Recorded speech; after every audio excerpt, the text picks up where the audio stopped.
ఇవాళ రోజా మాట్లాడడం మనం చూసాం. ఆమె వాడిన భాష కానీ పదజాలం కానీ నిజంగా చెప్పాలంటే యావత్ ఆంధ్ర రాష్ట్రం కూడా అసహించుకునే పరిస్థితి కనపడతా ఉంది. మొత్తం ఆంధ్ర రాష్ట్రం, యావత్ ఆంధ్ర రాష్ట్రం అన్ని జిల్లాల్లో ఇక్కడ అక్కడని కాకుండా మొత్తం చేత్కరించుకొని 11 సీట్లకు పరిమితం చేస్తే కూడా ఇంకా కూడా బుద్ధి రాకుండా ఏదంటే అది మాట్లాడుతూ ఉంది. నిజంగా చెప్పాలంటే జగన్మోహన్ రెడ్డి గాడు అని మాతో అనిపించాలని చెప్పి ఉరువులు ఆడుతున్నట్టుంది ఆమె. అంటే జగన్మోహన్ రెడ్డిని తిట్టించాలని ఉంది. ఆమెకి సీట్ వస్తుందో రాదో తెలియదు కాబట్టి ఇప్పుడే జగన్మోహన్ రెడ్డిని తిట్టిద్దాం, జగన్మోహన్ రెడ్డి గాడిని తిట్టిద్దాం అని చెప్పి యాసలో పోతా ఉంది. కానీ ఆమె ఆ పార్టీకి మేలు చేస్తుంది అనుకోవట్లే. ఎక్కడన్నా కూడా ప్రజా సమస్యల మీద పోరాడతారు, ప్రజల కోసం పోరాడతారు. కానీ వీళ్ళంతా కూడా సబ్జెక్ట్ లేదు, ఈ కూటమి పాలన బ్రహ్మాండంగా ఉంది, ఎక్కడ పోయినా కూడా వాళ్ళకి జనాదరణ ఉంది, దానికని చెప్పేసి డైవర్షన్ టాక్టిక్స్ చేద్దాం, ఉన్నది లేనట్టుగా గోబల్స్ ప్రచారం చేద్దాం, లేని సమస్యలు సృష్టిద్దాం. మనం చూసాం తిరుమలలో బీరు బాటిల్ తీసుకెళ్ళేసి మళ్ళీ దాన్నే వీడియోలు పెట్టి తీసి మొత్తం కూడా అపచారం చేసినట్టు. అంటే వాళ్ళే బీరు బాటిల్ పెడతారు, సీసాలు పెడతారు, వాళ్ళు మళ్ళీ పోయేసి దాన్ని తీసి మొత్తం అపచారం జరిగిందని ప్రచారం చేస్తారు. అంటే వాళ్ళు ఎక్కడికన్నా దిగజాడడానికి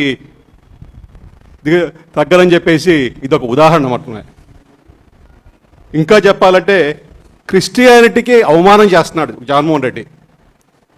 భారతదేశ చట్టంలో కానీ రాజ్యాంగంలో కానీ క్రిస్టియన్స్కి ఎక్కువ తక్కువ అని చెప్పలే, వాళ్ళకి సమాన హక్కులు ఉన్నాయి. క్రిస్టియన్ అని చెడిసి ఆంధ్రప్రదేశ్ ప్రజానీకం ఆయనకు ఓటేసి ముఖ్యమంత్రిని చేశారు. అయినా కూడా ఇవాళ ఆయన క్రిస్టియన్ కాదు, నేను హిందువుని అని చెప్పుకుంటున్నాడు.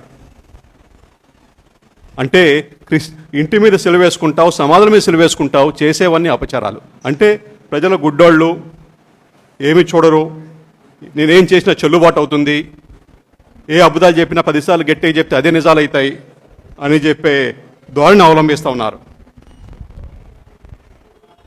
నిజంగా చెప్పాలంటే ఇవాళ మన భారతదేశంలో క్రిస్టియానిటీ పాటిస్తున్న అందరినీ కూడా అవమానిస్తున్నాడు అతను. ఇలాంటి వాళ్ళు ఆ మతానికే గ్రహచేటు. ఇవాళ అన్ని మతాలు సమానం మన రాజ్యాంగం ప్రకారం. ప్రతి ఒక్క భారతీయుడికి వాళ్ళ ఇష్టం వచ్చిన మతం ఆచరించుకునే హక్కు ఉంది. అంటే ఉగాది వస్తే గుడికి వెళ్ళాలంట. మీరు చేసిందేంటి? సినిమా సెట్టింగ్ చేసుకున్నారు. సినిమా సెట్టింగ్ వేసుకొని ఇవాళ అయ్యోరు చెప్తున్నాడు ఒక 3 ప్రదక్షిణాలు చేయండి అంటే దాన్ని కూడా నిరాకరించారు. క్రిస్టియానిటీ ఆచరించడం తప్పు కాదు. ఇప్పుడు నువ్వు తిరుమలకి వెళ్తావు, డిక్లరేషన్ సైన్ చేయడానికి ఏంటి పాపం నీకు మన ఆంధ్రప్రదేశ్ చట్టంలో ఎక్కడ కూడా ముఖ్యమంత్రి పోవాలి తిరుమలకని ఎక్కడ రాయలే. నువ్వు పోకపోయినా పనులు జరుగుతాయి. అంటే మొత్తం కూడా మసి ఊసి మారేడుకాయ చేద్దాం, ప్రజల్ని తప్పుదోవ పట్టిద్దాం అనే ఒక ధోరణి తప్పితే ఇంకేమీ లే అక్కడ. నాకు తెలిసినంత వరకు నేను చాలా రోజుల నుంచి గమనిస్తున్నా రోజాని. ఆమెకి ఏదైనా ఇష్టం లేకపోతే ఆమె తిట్టించడానికి ప్రయత్నం చేస్తూ ఉంటుంది. జగన్మోహన్ రెడ్డిని తిట్టించడానికే ఈ ప్రయత్నాలు చేస్తుందని నేను అనుకుంటున్నా. నిజంగా చెప్పండి, ఆమె పక్కన పెద్ద మనిషి అంటూ తిరుగుతున్నాడు కరుణాకర్ రెడ్డి. ఏం గాడిదలు కాస్తున్నాడా లేదా బుద్ధి ఉందా లేదా? ఆమె మాట్లాడుతుంటే ఏం చేస్తున్నాడు అసలుకి? ఆయన ఏదో సంస్కారం గురించి నీతుల గురించి నియమ గురించి మాట్లాడుతుంటాడు. అసలు పెద్దరికం చేస్తుంటాడు. ఇదే పెద్దరికం. చేసేవన్నీ కూడా పనికిరాని పనులు, గాచారాలు, పలికేది మటుకు నీతి పలుకులు. ప్రతి ఒక్క దాంట్లో స్కామ్. రోడ్లు వేసే అంటున్నాడు. రోడ్ల పక్కల ఎన్ని భూములు లావాదేవీలు జరిగినాయి తీయండి. రోడ్లు వేసిన ప్రతి చోట భూములు మారున్నాయి చేతులు. రోడ్లు వేసే ముందర వేల కోట్ల స్కాములు. ఇవాళ అవన్నీ చూసే ప్రజలు అన్నారు ఇలాంటి వాళ్ళని పెట్టుకుంటే మనం రోడ్డును పడతామని చెప్పేసి ఉద్దేశంతోనే ఇవాళ వాళ్ళ యావత్ పార్టీని అంతా కూడా చేత్కరించుకొని ఇవాళ 124 సీట్లతో కూటమి ప్రభుత్వాన్ని అధికారంలో పెట్టారు. ఇప్పటికైనా కూడా మీరు మీ పద్ధతులను మార్చుకోకపోతే రానున్న రోజుల్లో ప్రజలు గమనిస్తున్నారు. మీరు చేస్తున్న అగచాట్లు కానీ అపచారాలు కానీ హిందూ మతంతో ఆడుకుంటున్నది కానీ ఏ ఒక్క హిందూ కూడా మిమ్మల్ని హర్షించడు. ఇంకా చెప్పాలంటే క్రైస్తవులు కూడా హర్షించరు. తెలుగుదేశం పార్టీ కూటమి అధికారం వచ్చినాక అన్ని మతాలను సమానంగా చూస్తున్నాం. ఇప్పుడు మౌజీలకు కానీ ఇమాములకు కానీ మనం జీతాలు ఇస్తున్నాం ప్రతి నెల పింఛన్గా. మసీదులు కట్టాలని డబ్బులు ఇస్తున్నాం, చర్చిలు కట్టాలని డబ్బులు ఇస్తున్నాం. కానీ మీరేం చేస్తున్నారు? ఇవాళ అన్ని ఆస్తులు కూడా అన్యాక్రాంతం చేశారు. మీరు క్రిస్టియన్ అంటున్నారు, ఎన్నో చర్చిలకు సంబంధించిన ఆస్తులు కూడా మీరు 5 సంవత్సరాల్లో అన్యాక్రాంతం చేశారు. మీరు వక్ఫ్ భూములను అన్యాక్రాంతం చేశారు, ఎండోమెంట్ భూములను అన్యాక్రాంతం చేశారు. ఏ ఒక్క మతం కూడా మీరు విలువల. ఎంతసేపు కూడా నాకేంటి లాభం, నేను ఎంత దోచుకోగలను, ఎంత తినగలను, ఎంత దాచుకోగలను, ఎక్కడ పోగలను అని చెప్పే యాస తప్పితే ఇవాళ ఏ ఒక్కరోజు కూడా ప్రజల కోసం పోరాడిన దాఖలాలు లేవు. 5 సంవత్సరాల్లో ఒక్కరోజు కూడా ప్రజల పక్షాన ఏ డిసిషన్ తీసుకోవాలా. ప్రతి ఒక్క చేసిన పని వెనకాల ఒక కుట్ర కోణం దాగి ఉంది. ఇప్పుడు కన్నా ఇంకా ఢిల్లీ పోయింది. ఢిల్లీ పోయేసి మండపం గురించి మాట్లాడింది. 2023లో సర్వే చేస్తున్నప్పుడు, ఆమె మంత్రిగా ఉన్నప్పుడు సర్వే చేస్తున్నప్పుడు గాడిదలు కాస్తా ఉంది ఆమె ఇంటి ముందు పోతున్న సర్వే చేస్తున్న ఆ రోజు ఎక్కడ నిద్రపోతా ఉంది? ఎవరు నిద్రపోతా ఉంది?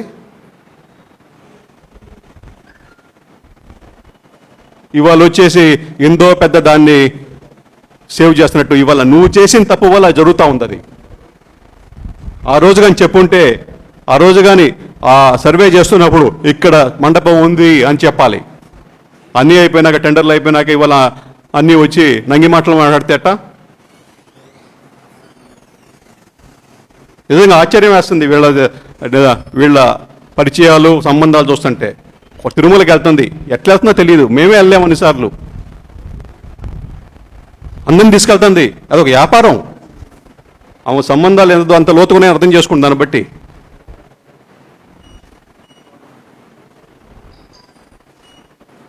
ఇదే విధంగా కానీ రోజా మాట్లాడితే ఆమెకైతే నా దేశంతో టికెట్ అయితే ఇచ్చేది లేదు, చచ్చేది లేదు. కానీ పద్ధతులు మార్చుకోకపోతే జనాలు కూడా ఇప్పటికే ఎక్కడ పోయినా కూడా నగిరంటే అబ్బాబ్బా ఈ ఆమె అంటారు. భాష అనేది నీ ఒక్కదానికే కాదు, అందరికీ వస్తుంది. మేము గౌరవం ఇచ్చి పుచ్చుకోవాలనుకుంటాం. ఇంతకుముందే అన్నారు వచ్చే ముందల, వెంట మీద రాయేస్తున్నావు బాను అని. నిన్ను దేంతో పోల్చారు అర్థం చేసుకో. ఇక్కడే ప్రెస్ క్లబ్లోనే ఇందాకే అన్నారు, వెంట మీద రాయబోతున్నావు బానని. దాన్ని బట్టి అర్థం చేసుకో నీ పరిస్థితి ఏంటో, నీ గురించి జనాలు ఏమనుకుంటున్నారు అనేది. లోకల్ బాడీ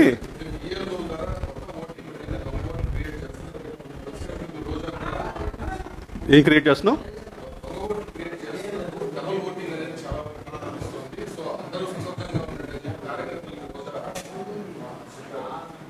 నిజంగా చెప్పాలంటే లోకల్ బాడీ గురించి ఇప్పుడు దాకా మనం ఏమి కూడా చేయలే. వాళ్ళు అవలంబించిన విధానాలు మేము ఎక్కడ అవలంబిస్తామని చెప్పి భుజాలు తడుముకుంటున్నారు తప్పితే ఇప్పుడు దాకా అసలుకి ఓటర్ లిస్టులు కూడా ఇంకా రాలే.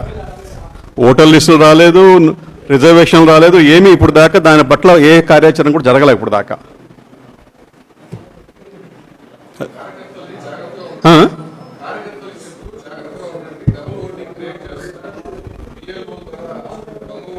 Double ఓటింగా?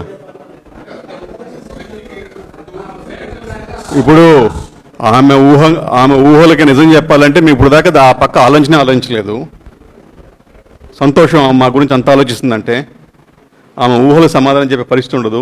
Double voting, triple voting వేసేంత పరిస్థితి ఇవాళ ఉన్నది కూటమి ప్రభుత్వం, స్వచ్ఛమైన ప్రభుత్వం. ఏదన్నా కూడా పద్ధతి ప్రకారం, నియమావళి ప్రకారం, పారదర్శకంగా ఏ ఎలక్షన్ అయినా చేస్తారు. అంతేగాని జగన్మోహన్ రెడ్డి లాగా మంచి నామినేషన్ తిరస్కరించడం, ఈసీఐ కార్డులన్నీ ఫేక్ కార్డులు ప్రింట్ చేయడం, ఇవన్నీ ఖచ్చితంగా జరగవు. ఎందుకంటే మనం చూసాం ఒక ఐఏఎస్ అధికారి సస్పెండ్ అవ్వాల్సిన పరిస్థితి జగన్మోహన్ రెడ్డి కల్పించాడు ఈ తిరుపతిలోనే. వేల లక్షల ఓట్లు, దొంగ ఓట్లు సృష్టించాడు. ఆ పరిస్థితి ఖచ్చితంగా తెలుగుదేశం పార్టీ కూటమి ప్రభుత్వంలో ఖచ్చితంగా జరగదు. ఎందుకంటే పారదర్శకంగా జరుగుతాయి ఎలక్షన్లు కూడా. మేము సవాలంగా తీసుకుంటాం, కానీ ఎప్పుడు కూడా ప్రజల జీవితాలతో ఆడుకోవాలని చూడం. ప్రజలకి మంచి చేయాలని కోరుకునే వాళ్ళం, ప్రజలు ఓటేస్తారు, వాళ్ళ మన్ననలు పొందాలని చెప్పి చూస్తాం. వాళ్ళని ఓటు హక్కుని కాలు రాసి మేము కూర్చోవాలని ఎప్పుడు ట్రై చేయం. ఎందుకంటే అన్నిటికీ ఒక ఎండ్ వస్తుంది. Jaganmohan Reddy local body elections bulldoze చేశాడు, కానీ జనరల్ బాడీకి వచ్చే గాడి కుదేలు పడ్డాడు. ప్రజలు చేత్కరించారు. ఇంకా చెప్పాలంటే కొన్ని సీట్లు మేము పొరపాట్లు చేయబోతే 11 కూడా వచ్చేవి కాదు. కొన్ని మిస్టేక్స్ వల్ల 11 వచ్చినాయి. 2-3 లిమిట్ అయిపోయేవాడు. తిరుపతి 7 పార్లమెంట్లు అసెంబ్లీ సెగ్మెంట్లు గెలిచాం, కానీ పార్లమెంట్ పోయింది. కొన్ని మిస్టేక్స్ చేశాం, అది సర్వసాధారణం. రాజకీయాల్లో మిస్టేక్స్ ఉంటాయి. దాన్ని బట్టి అర్థం చేసుకోవచ్చు దాని వ్యవహారం ఏంటో. దాన్ని బట్టి నేను చెప్పా కదా, జగన్మోహన్ రెడ్డి గాడు అనిపించడానికి ఆమె విశ్వ ప్రయత్నం చేస్తూ ఉంది. ఏమన్నా జగన్మోహన్ రెడ్డి గాడు మనకు ఇప్పుడు మీరన్నారు, ఆ మాట అనడానికి కూడా నీకు కష్టంగా ఉంది, కానీ ఆమె అనిపించాలని చూస్తుంది. యావత్ లోకంతో కూడా జగన్మోహన్ రెడ్డి గాడు అని చెప్పి అనిపించాలని చెప్పే ప్రయత్నంలో ఆమె చేసే ప్రయత్నం ఇది. మనం ఏం చేయగలుగుతాం? ఉగాది రోజు సతీ సమేతంగా ఆమె సెటిల్ వేసుకొని, ఇంటి పక్కన సెటిల్ వేసుకొని, డ్రామా ఆర్టిస్ట్ కంపెనీ లాగా కెమెరాలు పెట్టుకొని మా అమ్మ అనిపించడం కాదు. ఇవి రేపు వస్తారు, గౌరవ ముఖ్యమంత్రి వర్యులు తిరుమలకు వస్తారు. రేపు వచ్చినప్పుడు కుటుంబ సమేతంగా వస్తారు. అలాగే రమ్మని చెప్పండి, భారతిని, వాళ్ళ కూతురుని, జగన్మోహన్ రెడ్డి అందరిని వేసుకొని వచ్చి ఫామ్ మీద డిక్లరేషన్ ఇచ్చి పోయి దర్శనం చేసుకోమని చెప్పండి. చూద్దాం ఎంతవరకు ఆమె చెప్పే దాంట్లో అర్థం ఉందనేది. ఊరికే నోరుంది కానీ లొడరా వాగేస్తుంటే జనాలు చూస్తుంటారు, ఏంటంటారు అనుకుంటే ఎట్టా?